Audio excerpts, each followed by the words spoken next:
general is a worldwide issue that requires attention and support. It affects people of all ages, genders, and ethnicities. Factors contributing to homelessness can include lack of affordable housing, poverty, unemployment, and personal crises such as domestic violence or addiction. Most groups of color have higher rates of homelessness than their white counterparts, and in some cases, way higher. Within the white group, 11 out of 10,000 people experience homelessness. For African Americans, the number is more than 4 times as large, 48 out of 10,000 people. Native Hawaiian or Pacific Islanders particularly stand out as having the highest rates, with 121 out of every 10,000 people experiencing homelessness. According to the U.S. Department of Housing and Urban Development, on any given night in the U.S., over 500,000 people experience homelessness. They also reported in 2017 that just over 40,000 veterans were experiencing homelessness. Veterans spend an average of nearly 6 years homeless, compared to 4 years reported among non-veterans. The number of homeless female veterans is on the rise. In 2006, there were 150 homeless female veterans of the Iraq and Afghanistan wars. In 2011, there were 1,700. That same year, 18% of homeless veterans assisted by the VA were women. While only 8% of Americans can claim veteran status, 17% of our homeless population is made up of veterans. Veterans between the ages of 18 and 30 are twice as likely as adults in the general population to be homeless, and the risk of homelessness increases significantly among young veterans who are poor. The Vietnam War was a long, costly, and divisive conflict that pitted the communist government of North Vietnam against South Vietnam and its principal ally, the United States. While Vietnam veterans came home to an indifferent to hostile society, the biggest catalysts for homelessness were the lack of mental health care, addiction treatment, and job training. The psychological evaluation found that certain psychological problems were more common among the Vietnam veterans than among non-Vietnam veterans. These problems included depression, anxiety, and combat-related post-traumatic stress disorder.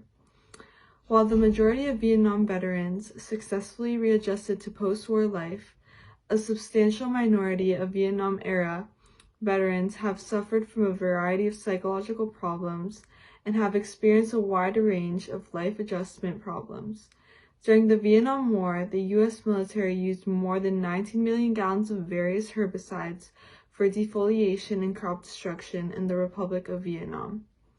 Veterans who served in Vietnam any time during the period beginning January 9, 1962 and ending May 7, 1975, are presumed to have been exposed to herbicides. Unfortunately, homelessness has trends that can often track into high-risk or disadvantaged minority groups. Homelessness often starts with one issue, from substance abuse to mental health. It is also often misunderstood that all homeless people solely come from low-income backgrounds. Although it is a higher percentage, anyone from any background can become homeless. One of the most common tracks is substance abuse. It is highly addictive and even more expensive. High-cost drugs, including cocaine, methamphetamine, and heroin, have been the initial cause for around 38% of the homeless population, states the American Addiction Centers. Another track is mental health. Most often, issues including schizophrenia as well as bipolar disorder, undiagnosed or diagnosed, can result in homelessness, not to mention undiagnosed PTSD and the toll that it can take on a person and their loved ones. Whether it is a case of the family no longer being able to afford or assist the person, or if the disease leads them away from their family, as one of the most common side effects of schizophrenia is paranoid behavior. According to the American Addiction Centers, around 21% of the homeless population suffers from a serious mental health issue. But the chances of exiting a high-risk state become significantly harder once a person becomes homeless. They have lost all of their important documents, or at least the majority of the time lost their documents, and necessities, including a social security card, birth certificate, driver's license, and a passport, as well as any credit needed for loans, a checking account, a mailing address, and more, which further extends into buying a house, renting an apartment, anything like that that helps to get them off their feet. For someone who has lost all of their documents, it becomes nearly impossible. To get a passport, you need an original birth certificate and an ID.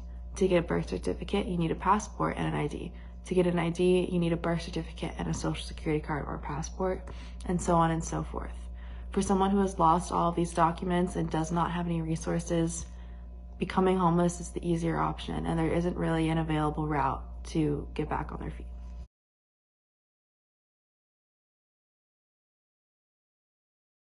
Post-traumatic stress disorder, PTSD, is a debilitating mental health condition that affects a significant number of veterans, contributing to the risk of homelessness. Researchers from the VA New England MIRECC and the Yale School of Medicine found in 2017 that 5.6% of more than 300,000 veterans who had been referred to VA anxiety or PTSD clinics experienced homelessness within the first 1 year period of the study. PTSD can have a profound and enduring effects on veterans, rooted from exposure to traumatic events during military service. The symptoms of PTSD include intrusive and frightening memories, hypervigilance, avoidant behaviors, and negative or dangerous changes in their mood or condition. For veterans, the transition from military to civilian life can heighten symptoms of PTSD.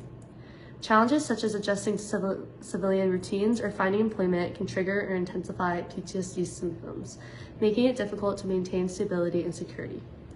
Several factors contribute to the heightened risk of homelessness among veterans with PTSD. Employment challenges, substance abuse, relationship strain, and legal issues are all part of the risk of homelessness. Unfortunately, there's also a cycle of homelessness and PTSD. Homelessness can even intensify the symptoms of PTSD, which creates a cycle where the challenges of homelessness intensify mental health issues. Then, they further impede the efforts to secure stable housing. These stressors associated with homelessness, such as exposure to violence, lack of privacy, and inadequate access to health care, can even worsen PTSD symptoms and hinder recovery efforts.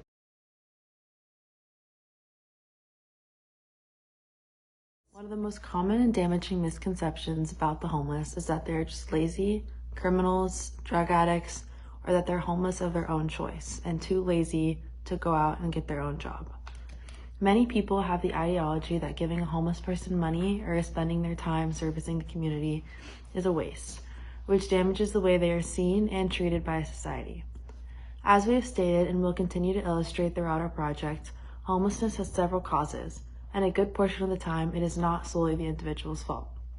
It is important that as the upcoming generation of students start to transition into adulthood, this common misconception is corrected and replaced with an educational response, so that we can be the generation that makes a dent in the growing rates of the homeless population.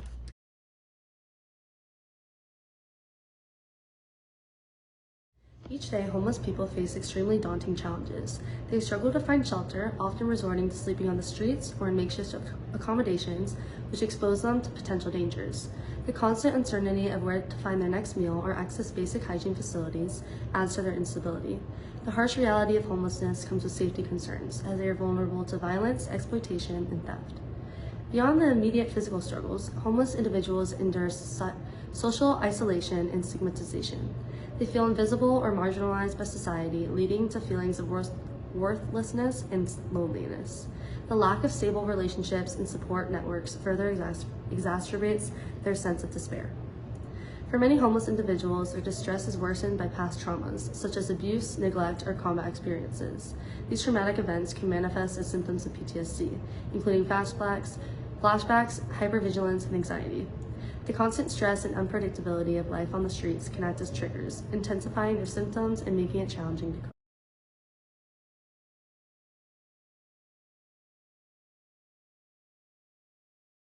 I'm an LCSW, and when I was in my graduate program at Barry for social work, I was placed at the Covenant House as a therapy intern. And I've been there ever since 2001, and I've served in every frontline role we have, every supervisor role, director role, and now I serve as the chief executive officer.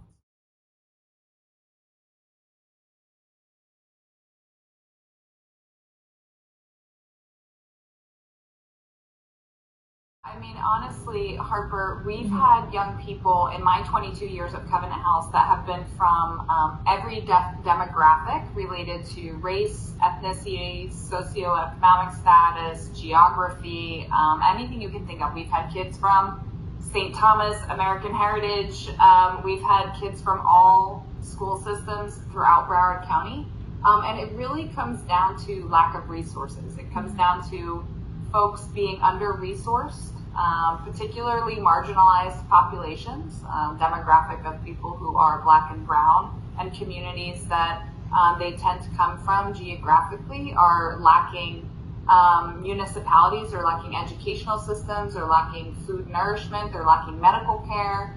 So there's a lot of deeply rooted systemic issues that tend to pipeline people into the system of homelessness, as well as substance use and mental illness. But sometimes, like young people that I've seen that have come from communities such as St. Thomas, oftentimes it's lack of resources, lack of access to coping skills, lack of access to the ability to speak freely about things that they're going through. A lot of times we will see young people who are LGBTQ that don't feel that they are in safe circumstances to come out, or they do come out and they're not accepted by their family. And then the last piece really is, our communities, our country, our nation goes through hard times, right? And so the impact of people who have the least amount of resources, that impact in a negative way is often the greatest.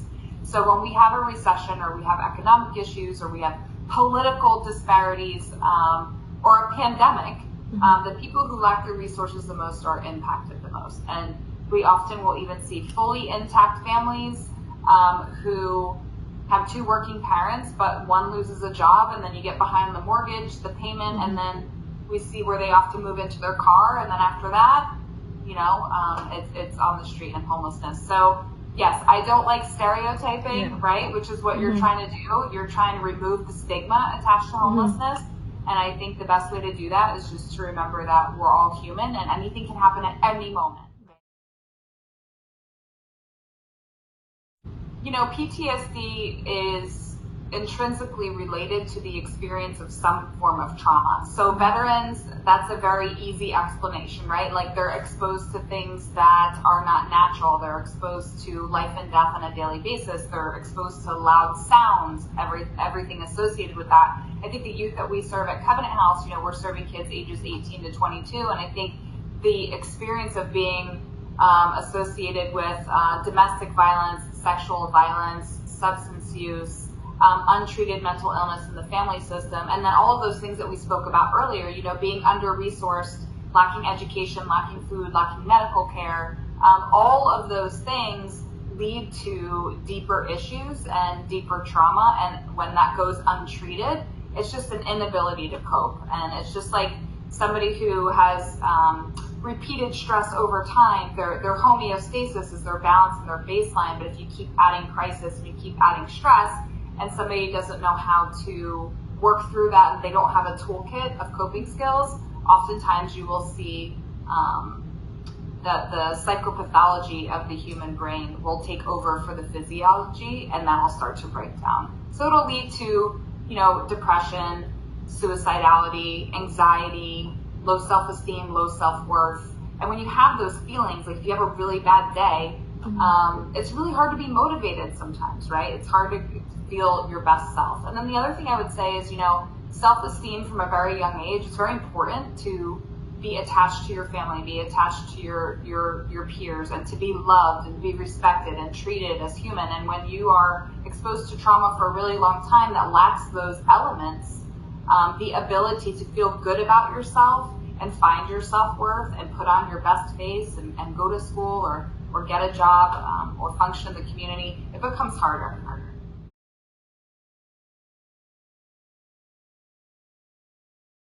It comes down to being under-resourced, coming from communities that experience marginalized laws, that experience lack of access to basic needs, lack of access to the things that some of us are very privileged to have access to. And so when you start out with nothing and you're trying to achieve all those things, but you don't have toothpaste and toothbrush, or you don't have clean clothes, or you don't want to go to school because you don't want to be made fun of or bullied, or you're forced to work and not go to school, or just really living in an environment where there's a lot of yelling and there's abuse and there's violence, or there's substance use, or it's just too loud or noisy, or you live in a place where you lack transportation to get to the things that you need.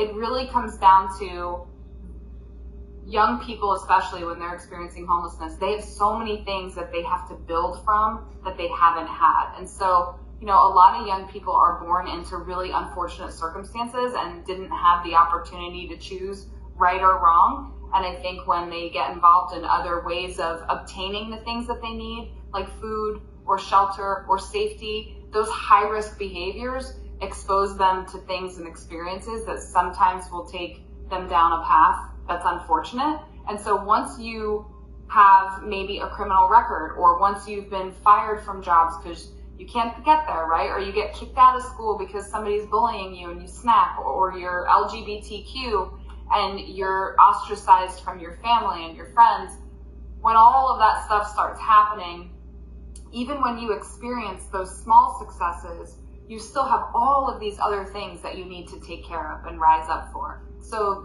the fallback into a homeless situation is no different than a person who's maybe on a diet, right? And then like the weekend comes and you feel like fries and chocolate cake and you have that. It's that little slide back. But when you've been exposed to trauma for so long and you don't have those coping skills, that little slide back feels like, why am I even trying? Why bother? I've got all these other things I need to take care of. And so that's where the cycle happens. And that's not the first cycle, right? Like we've talked about, that cycle of lacking resources or being in abusive environments. All of these things are cycles. And until people get kind of filled and nurtured and taken care of and have access to all the things to be successful, there's a high risk for recidivism.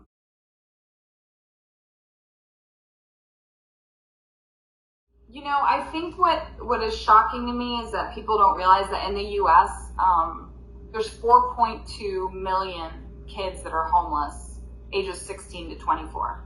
That's a big number, right? So most people will say, I don't understand, like Covenant House has kids, like kids in high school are homeless or babies are homeless.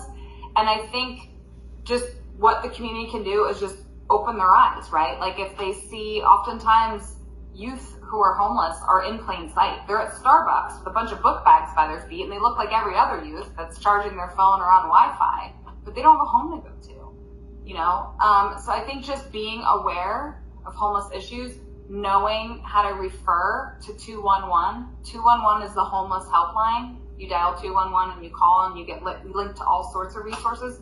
Covenant House is just one resource, but there's 40 providers in this community that are nonprofit that do a lot of work, whether it's treating mental health, substance use, homelessness, domestic violence, whatever it is.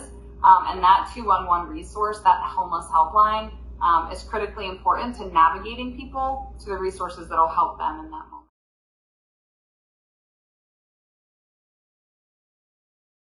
The U.S. Department of Housing and Urban Development, VA, supporting housing.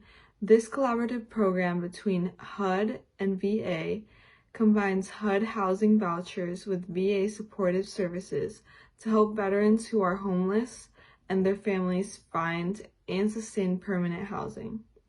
Community resource and referral centers provide veterans who are homeless and at risk of homelessness with one-stop access to community-based multi-agency services to promote permanent housing, health and mental health care, career development, and access to VA and non-VA benefits.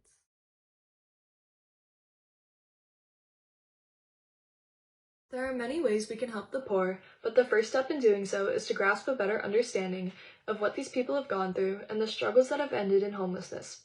Shelters are always looking for clothes, blankets, hygiene products, non-perishable foods, and even gift cards, and donating such can make a big difference in the lives of those experiencing homelessness. Not only can we donate materials and the basic human necessities required for life to the shelters, we can also donate our time. This can mean serving meals at shelters, organizing donations, or even offering a listening ear. Many who experience homelessness may feel like they have no one to turn to or listen to them, but like Renee Trin-Asello said in the interview, calling 211 is a great resource.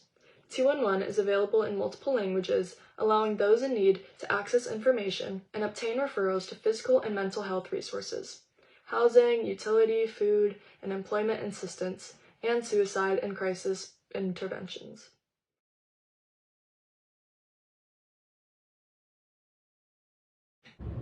Before we began our research into this topic, I had a completely different outlook on the homeless population in my community and my surroundings.